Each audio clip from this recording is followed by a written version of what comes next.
में स्थित पीजी में काम करने वाले कुक के कमरे के दरवाजे पर ताला लगा हुआ है और कुक व उसकी पत्नी भी पीजी में नहीं होने के संबंध में प्राप्त हुई। इस सूचना पर थाना सेक्टर 14 गुरुग्राम की पुलिस टीम बिना किसी देरी के मकान नंबर 88 राजीव नगर गुरुग्राम में स्थित पीजी पर पहुंची, जहां पर पीजी के संचालक के सामने पुलिस टीम द्वारा बंद कमरे को खोला गया। कमरे के अंदर के खून बिखरा हुआ था। जब कमरे के बेड को खोल के देखा तो एक युवती लहूलुहान हालत में मृत अवस्था में मिली। ये 18 तारीख को पुलिस को सूचना मिली थी कि पीजी में एक लेडी अपने पति के साथ रहती थी और उसका जो कमरे में उसकी बेड में चोट लगी हुई हालत में मृत्यु हुई मिली है, डेड बॉडी, जिसके ऊपर जांच की गई और एफआईआर दर्ज करके कार्रवाई की गई। दौरान जांच ये पता चला कि उसका पति ही, जो राज नाम था उसका, शांतनु मोहम्मद उर्फ राज नाम था, उसने ही इसकी हत्या की।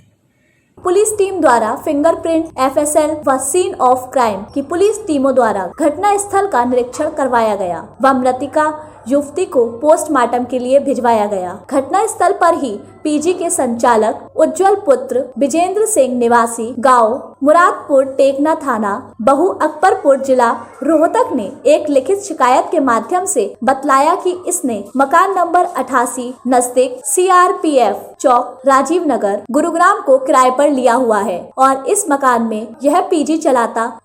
इस सारी चीज़ों को ध्यान में रखते हुए इस केस की इन्वेस्टिगेशन सीआईए 17 ब्रांच को मार्क की गई और कल उन्होंने बहुत ही काबिले तारीफ काम करते हुए कानपुर देहात से इस आदमी को अरेस्ट किया है। उसने बताया कि भी मेरी पत्नी ये भी पहले डिवोर्सी थी और ये भी जो आरोपी है ये खुद भी पहले ही शादीशुदा है। तो उसने बताया कि ये अपने पहले पति से बात करती थी।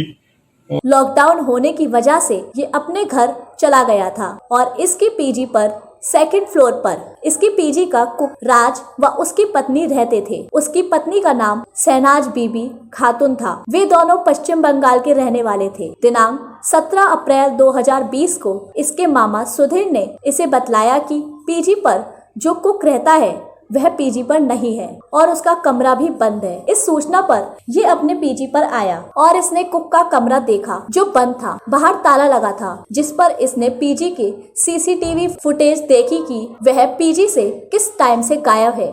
और इन्वेस्टिगेशन में ये चीज सामने आई है कि ये भी अपनी जो घरवाली पहले वाली थी उससे बात करता था, तो इस बात को लेके आपस में दोनों की कोई बात हुई और इस बात की रंजिश रखते हुए इसने जो क्रिकेट के बैट से मार मार के उस लेडी की हत्या कर दी और उसके बाद उस कमरे को लॉक करके और ये यहाँ से चला गया। जो जाते हुए की सीसीटीवी फुटेज भी 17 तारीख की उसमें आई थी। उसके बाद ये यहाँ से दिल्ली गया, दिल्ली से ये नोएडा गया और वहाँ से गाजियाबाद होते हुए साइकिल पे गया और आगे से एक ट्रक लेके और ये कानपुर पहुंचा। तो इसे सीसीटीवी फुटेज देखकर पता चला है कि वह पति पत्नी पीजी पर बाहर से आए हैं, परंतु राज अकेला करीब 12:30 बजे पीजी से बाहर गया। तो इसने सोचा कि कुछ देर बाद आ जाएगा। जब रात तक वो वापस नहीं आया तो मैंने उसके फोन नंबर पर बात करना चाही तो उसका फोन बंद आया। उसका सुबह तक इंतजार किया परंतु वह सुबह तक नहीं आया तो इसने पुलिस को सूचना दे दी। हमारे इंफॉर्मेशन नेटवर्क के माध्यम से हमें पता चला कि ये कानपुर पहुंच गया है, तो हमने कानपुर में जाके और इसको पकड़ा और इससे पूछताछ की गई। दौरान पूछताछ इसने ये बात कबूल की है कि ये हत्या मैंने ही की है और इसने जो भी बैट मौके से रिकवर पहले ही हो गया था, अपने जो खून से सने हुए कपड़े हैं उनके बारे में भी बताया है और हम आज उसका पुलिस रिमांड के लिए हमने अदालत में उसको पेश किया है और आगे की इन्वेस्टिगेशन की जा रही है। उसको हम और आगे पूछताछ करके इस केस में जो भी बाकी चीजें बची हैं उनको जल्दी ही निपटा दें। पुलिस मौके पर आई तो इसने पुलिस के सामने उसके कमरे का ताला तोड़ा तो अंदर देखा कि कमरे में खून बिखरा पड़ा था और जब उसके कमरे में बेड को उठाकर देखा तो उसके अंदर राज की पत्नी शहनाज बीबी की लाश पड़ी हुई थी, जिसके हाथ पैर और मुंह बंधा हुआ था, जिसके सिर में चोट लगी हुई थी, वह खून बिखरा हुआ था। शहनाज बीबी खातून को चोटें मारकर उसकी हत्या की गई है।